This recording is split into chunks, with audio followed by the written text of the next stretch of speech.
44-ші кестедегі мәліметтерді қолданып дөңгелек және бағанды диаграмма салыңдар. Бізде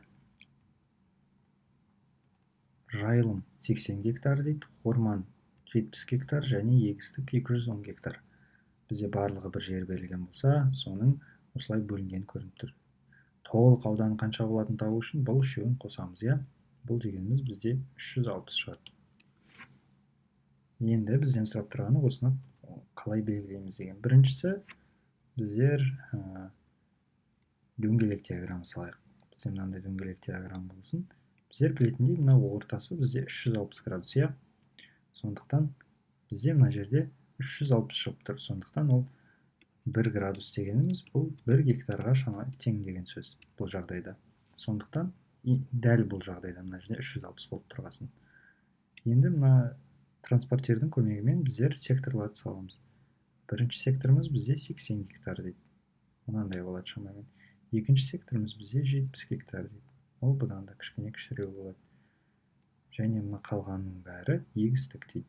Сонда мына жер бізде жайылым, мына жер орман, мына жерде егістік. Осылай сала аламыз. Дөңгелек диаграммамыз осындай болады. Ал екінші диаграммамыз бізде бағанды диаграмма болсын. Ал сызықтық диаграмма дәл соған өте ұқсайтын болады. Мына жер жайылым, мына жер бізде орман, және мына жер бізде егістік деп белгілейік. Және мына жерде бағанымыз бізде олардың қанша гектар жер алып жатқаны болсын. Гектар болсын, ал мынау бізде қандай түрі екені болсын, иә, жердің. Ондай болу үшін енді салайық.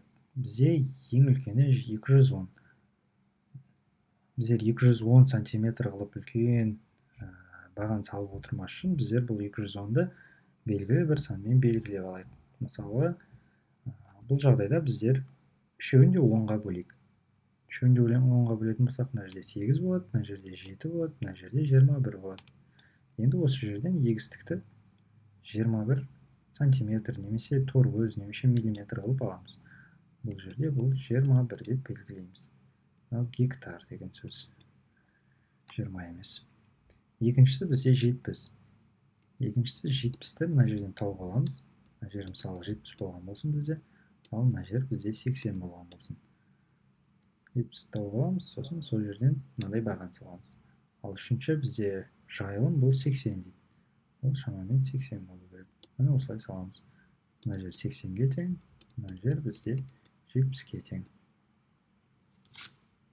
Міне біздің бағандық диаграмма мен дөңгелек диаграммалар осылай болады. Ал сызықтық диаграмма дәл солай, тек бұл жерде бағандар емес, кесінді саламыз.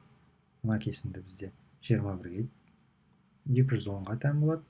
Мына кесінді бізде 70-ке тән болады. Мына кесінді бізде ұзындық өтті 80 болады шамамен. Міне осылай кесіндік диаграммамыз.